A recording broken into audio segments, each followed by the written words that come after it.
Alert time, December 22nd through 28th is a critical week. Who here is ready to go from the super soulful rebirth of the sun and moon in the new moon and that sacred time of the longest night in North America and move into super social time? Not me, but fresh from the galactic center in Ophiuchus, we have our personal planets Mars, Sun, and Venus now convening in Sagittarius. And that means it's all about philosophy and dialogue and thinking outside the box and looking towards the future and making some serious plans for the next adventure. And we are talking about real constellations in real time.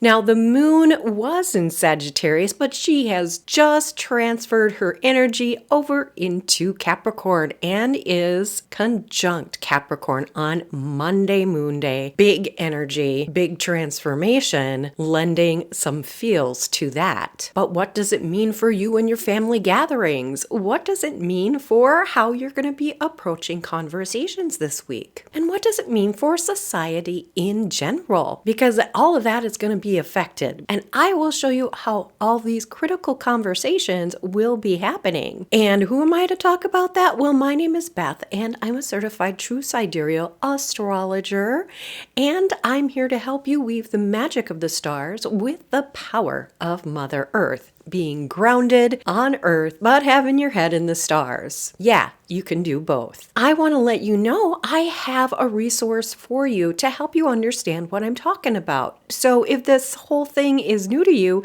and you don't think that the sun is going to be in Sagittarius all week, you need to grab my True Sidereal Starter Guide, Unlock the New Zodiac. It's a free PDF. Just click that link below and I'll get that sent to you right to your inbox.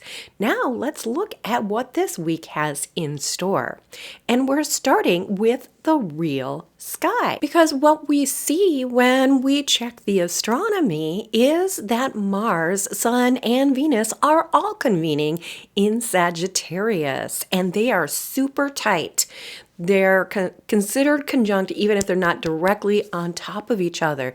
That means the sun is really shining here and everybody's in one conversation together. And this is just an astronomy planetarium style program that lets us look at the stars, and it's available online. In fact, I'm just using the web version on this particular video, so you can go to stellarium.org and check it out for yourself. I will provide that link in the description below. But first, let's go day by day and see what the planets have in store based on a true sidereal chart, so we can look at the entire sky all at once and how the planets are relating to each other. Okay, so now we are going to look at the charts for the week. December 22nd through 28th, Venus joins the party. It started with Mars being reborn through the galactic center and into Sagittarius, followed shortly thereafter by the sun and the moon hot on the sun's tails on the 19th. So the 18th and the 19th, the sun and moon were reborn, and there was a new moon on the 19th. Talk about a rebirth. Crazy, right? Well, our newest member of the family of personal planets to be reborn is, of course, glorious Venus, goddess of love, beauty, prosperity, of values, of creation, of the key of life itself. She is the empress. She makes all the things, and she is our go-to for all things regarding love, intimacy, relationships, beauty, prosperity, and all the joys that the physical world brings, because she is considered an earth sign. And there is so much beauty in here. And starting on December 22nd, we are going to be inspired by her in our conversations and challenged by our outer planets asking us, do we really want to go there?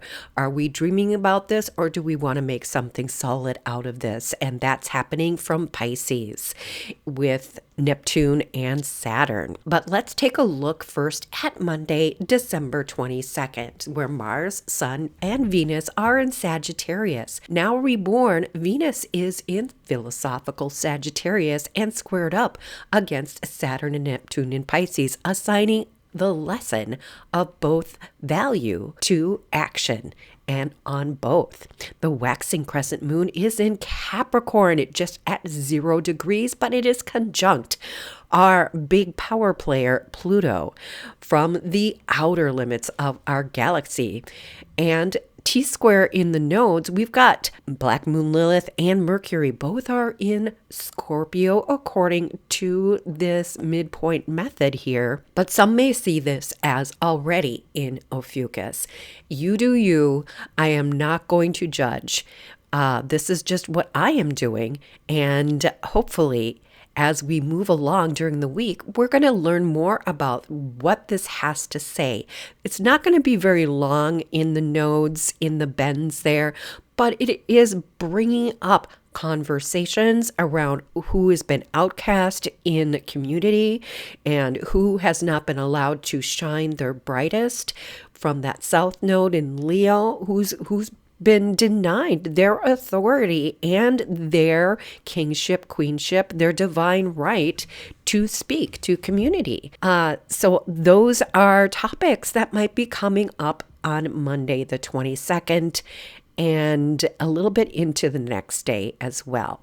Because as we move into Tuesday, this waxing crescent moon is still in Capricorn, but it is making a sextile to Black Moon Lilith and Mercury in Ophiuchus. And with that T-square moving firmly into Ophiuchus, it brings up more of the divine feeling of rebirth, of healing. And at the same time, there is a quincunx to allow some release between Venus and our outer limit truth talker, Uranus in Taurus. So Venus rules Taurus. So there's this strong sense of, okay, there's something going on underneath where Venus is saying, okay, in Sagittarius, I am making these changes and talking to these other outer planets here, but at the same time, that is sextile. Everything is all in that little trine area with these outer planets, bringing things into fruition, into creation,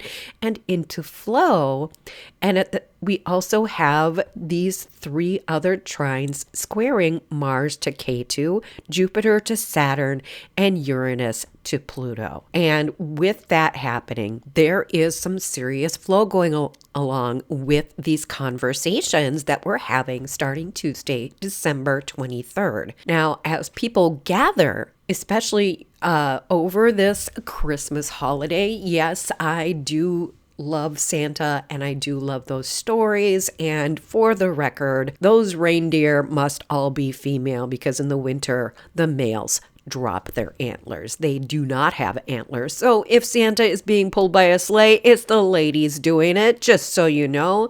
And this waxing crescent moon is now in Aquarius, bringing people together, creating a space for family and friends to have conversations in real life, in real time. And the moon is sextile Venus and Chiron to create a healthy dialogue with an undercurrent of spirituality. And you can expect lively debates will occur at this time. And themes of family and ancestry are going to be surfacing. Words and memories of loved ones who have passed will bring healing. And just so you know, it's better to reflect on that togetherness than to argue about the power instability that we may be feeling due to the shakeup of Pluto in Capricorn, and also with our friend Uranus in Taurus. They are making real world changes on the physical 3D level. But our newly born dancing party queen, Venus, is here to keep the values on focus here. So next we look at Thursday, and Thursday is December 25th. This is the Christmas holiday, and that waxing crescent moon in Aquarius is sextile Mars in Sagittarius, and Mars in Sagittarius is sextile Rahu in Aquarius and trine Ketu in Leo. So you can see how this connection of creation is bringing Mars to the forefront of the conversation in a very positive way. This is leadership. This is guidance happening from that divine masculine as regards to our philosophies and our conversations. Now, there is a lot of chit chat and crosstalk going on, and it's bringing things up. How are we going to move forward in our dreams? So yesterday's dialogue has a more competitive quality because we have a little bit more heavy on those squares. So there's more talk of creating action plans for moving forward. That is the influence of Mars. Systems, dreams, structures, and power are part of the debate. At the same time, actions towards leaving a better world for the next generation bring a new hope and are unifying. And that's coming straight from Jupiter with that quincunx to Mercury in Ophiuchus. Okay, so as we move into Friday, Freya's day, Venus's day. This is Boxing Day. This is when we clear out the clutter and take care of things, but we still have dialogues going on and everything is happening. But you know what? Things are starting to heat up a little bit more, and especially around our emotional conversations and what we really want to surrender to the this new time, this new year. Black Moon Lilith is in Sagittarius and is opposing Uranus in Taurus. Now, Jupiter in Gemini is trine Saturn and Neptune in Pisces. Both of them. It's been trine just Saturn for a long time. And it is square Chiron, which it has been holding that square for a long time. But Uranus is sextile both of those Neptune and Saturn, and they are only 3 degrees apart. So just like we've got water close connections with the moon added to it. And then we have fire close connections with the sun, Mars, and Venus. Mars and Venus are not visible in the sky at night because they're too close to the sun. They're in that space where we do not see them. And now as we move into Saturday, this is the first quarter moon. So action-packed for sure, because we have fire and water meet in a debate of choices, as Black Moon Lilith, Sun, Venus, and Mars are all in Sagittarius and are square Saturn, Neptune, and Moon in Pisces. So this is the checkpoint for your intentions, for your values, and your actions.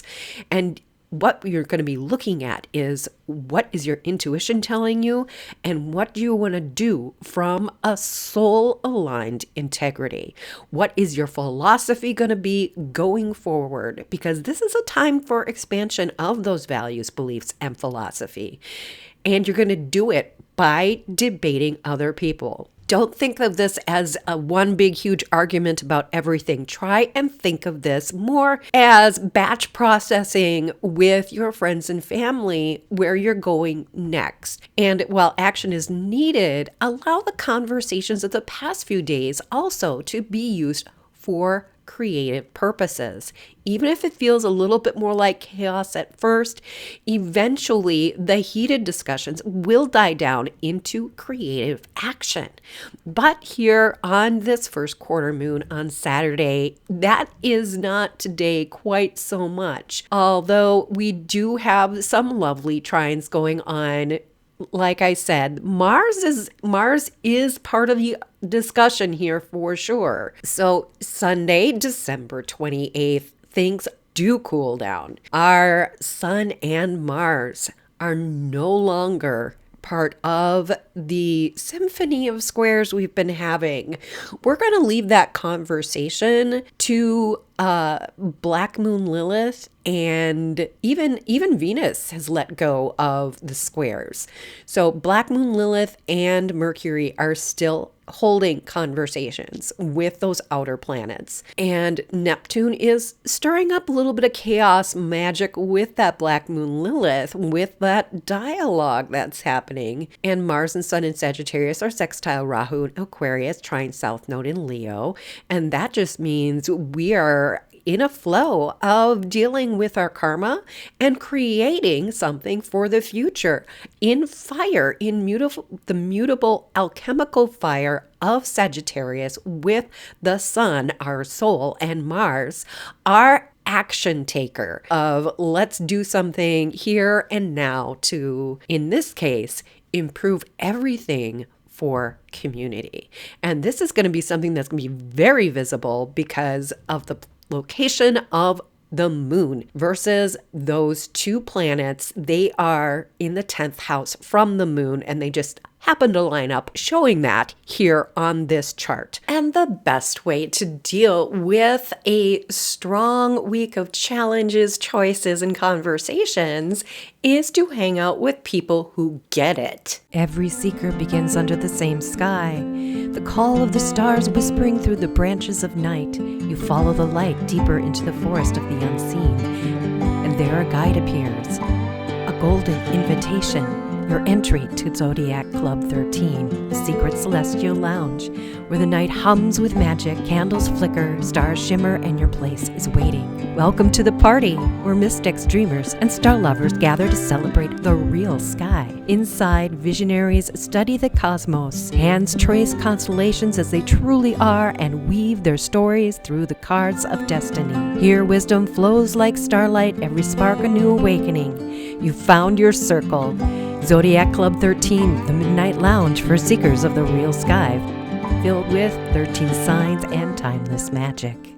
So click the link below and I'll see you in Zodiac Club 13. Now, December 22nd through 28th is a very critical week. With Sun, Mars, and Venus all together, the conversations around the table will lead us to think more about what choices carry truth, courage, and the power to reshape the future. This is a moment for honesty, a chance to renew your optimism, and to make a plan for intentional action with your friends and family. Real life can be so hectic and messy, especially this time of year when you're juggling schedules, wild weather patterns, and heaven knows what kind of travel delays you might be up against. But when we gather together with friends and family, share food, presents, fun,